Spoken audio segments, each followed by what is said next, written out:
అందరికీ నమస్కారం. ఈ మధ్య అందరూ సోలార్ ప్యానెల్స్ గురించి, ముఖ్యంగా పీఎం సూర్యఘర్ యోజన గురించి మాట్లాడుకుంటున్నారు కదా.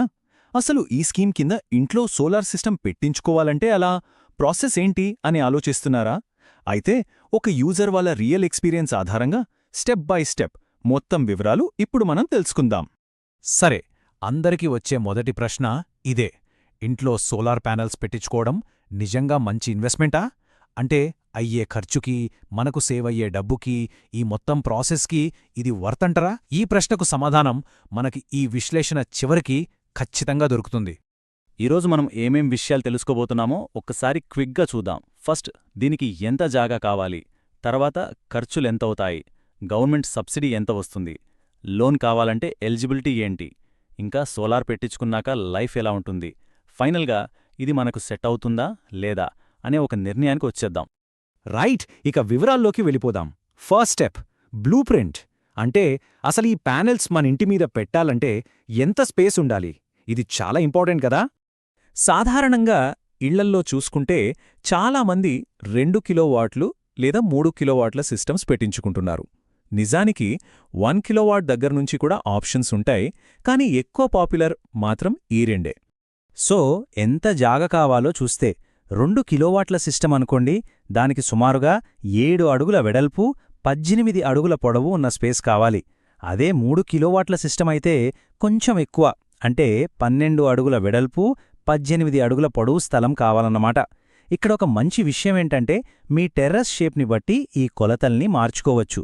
అంటే 7x18 కాకుండా 18x7గా కూడా పెట్టుకోవచ్చు. ఓకే, స్పేస్ గురించి క్లారిటీ వచ్చింది కదా. ఇప్పుడు అందరి మైండ్లో ఉండే మెయిన్ పాయింట్కి వద్దాం. అదే డబ్బు. అసలు దీనికి ఎంత ఖర్చవుతుంది? ప్రభుత్వం నుంచి మనకు ఎంత సాయం అందుతుంది? లెక్కలేంటో చూసేద్దాం రండి. ఒక 3 కిలోవాట్ల సోలార్ సిస్టమ్ను మనం ఇన్స్టాల్ చేసుకోవాలనుకుంటే టోటల్ కాస్ట్ సుమారుగా 2 లక్షల రూపాయల దాకా అవుతుంది. అయితే మనం తీసుకునే బ్రాండ్ని బట్టి, అంటే టాటా, అదానీ లాంటివి, ఇంకా బ్యాంకును బట్టి ఈ అమౌంట్ కొద్దిగా అటూ ఇటూ అవ్వచ్చు. ఇక్కడే మనకు అసలైన గుడ్ న్యూస్ ఉంది. ఈ 2 లక్షల ఖర్చులోంచి గవర్నమెంట్ ఈ పీఎం సూర్యఘర్ యోజన స్కీమ్ కింద ఏకంగా 78,000 రూపాయలు సబ్సిడీస్తోంది. అంటే మన మీద భారం చాలా వరకు తగ్గిపోతుంది. అవును, గవర్నమెంట్ సబ్సిడీ 78,000 పోగా మనం కట్టాల్సిన ఫైనల్ అమౌంట్ కేవలం 1,22,000 రూపాయలు మాత్రమే. చూశారా, ఇది చాలా రీజనబుల్ అమౌంట్ కదా. ఈ 1,22,000 రూపాయల్ని కూడా ఒకేసారి కట్టాల్సిన పని లేదు. దీనికోసం 5 ఏళ్ల టెన్యూర్తో లోన్ తీసుకోవచ్చు. అలాంటప్పుడు మన నెలవారీ ఈఎంఐ ఎంత పడుతుందంటే సుమారుగా 2,000 నుంచి 2,200 రూపాయల మధ్య ఉంటుంది. అంటే 5 ఏళ్లు ఈ చిన్న ఈఎంఐ కడితే చాలు. ఆ తర్వాత కరెంటు బిల్లే ఉండదు, దాదాపు 0 అయిపోతుంది. సరే, డబ్బుల లెక్కలు చూశాం. ఇప్పుడు లోన్ ప్రాసెస్ ఏంటి, దానికి కావాల్సిన డాక్యుమెంట్స్ ఏంటి, ఎలిజిబిలిటీ క్రైటీరియా ఏంటి, ఈ విషయాలు తెలుసుకుందాం. ఇది చాలామందికి కొంచెం కష్టంగా అనిపిస్తుంది, కానీ ప్రాసెస్ చాలా సింపుల్.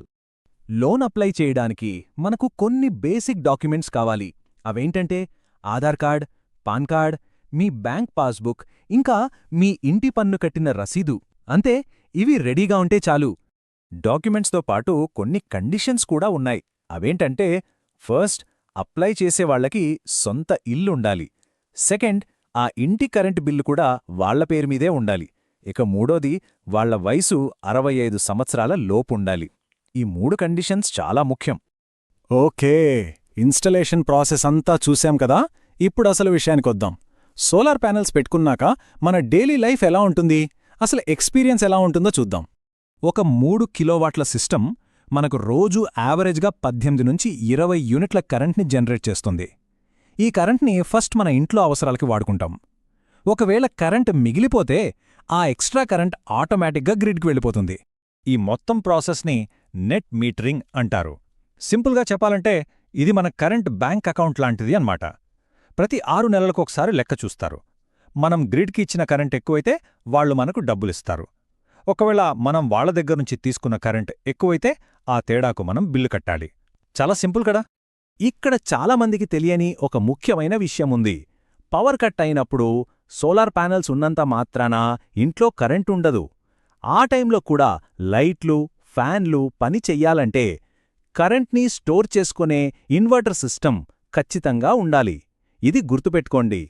ఇప్పటిదాకా మనం కావాల్సిన స్పేసు, ఖర్చులు, ప్రాసెస్, ఇంకా డైలీ లైఫ్ ఇలా అన్ని విషయాలు చూశాం. సో ఇప్పుడు ఈ సమాచారమంతా ఉపయోగించి ఒక ఫైనల్ డెసిషన్కి వచ్చే టైం వచ్చింది. ఇంకా కొన్ని ముఖ్యమైన విషయాలున్నాయి. అవేంటంటే వారంటీ. దాదాపు అన్ని పెద్ద బ్రాండ్లు ప్యానెల్స్పై ఏకంగా 25 సంవత్సరాల వారంటీ ఇస్తున్నాయి. ఇక బ్రాండ్స్ విషయానికొస్తే మనకు టాటా, అదానీ లాంటి చాలా ఆప్షన్స్ అందుబాటులో ఉన్నాయి. అంతేకాదు, రోజూ ఎంత కరెంట్ జనరేట్ అవుతోందని మనమే ట్రాక్ చేసుకోవడానికి ఒక మొబైల్ యాప్ కూడా ఇస్తారు. మనం చేయాల్సిన మెయింటెనెన్స్ కూడా చాలా తక్కువ. ప్యానెల్స్ మీద దుమ్ము పడకుండా క్లీన్గా ఉంచుకుంటే చాలు. ఈ సిస్టమ్ని ఆల్రెడీ వాళ్ళింట్లో పెట్టుకున్న ఒక యూజర్ ఏమంటున్నారంటే, ప్రతి ఇల్లు ఈ సూర్యఘర్ పథకాన్ని ఉపయోగించుకుంటే చాలా మంచిది. దీనివల్ల మనం మనవంతుగా రిన్యూవబుల్ ఎనర్జీని సేవ్ చేసిన వాళ్ళమవుతాం. వాళ్ళ ఎక్స్పీరియన్స్తో చెప్తున్న మాట ఇది. సో చూశారు కదా, మొత్తం వివరాలు. అయ్యే ఖర్చు, లాంగ్ టర్మ్లో అయ్యే ఆదా, గవర్నమెంట్ ఇచ్చే సపోర్టు, సింపుల్ ప్రాసెస్. వీటన్నింటినీ ఆలోచిస్తే సౌరశక్తి మన ఇంటికి ఒక మంచి పెట్టుబడేనా కాదా నిర్ణయించుకోవడానికి కావలసిన సమాచారం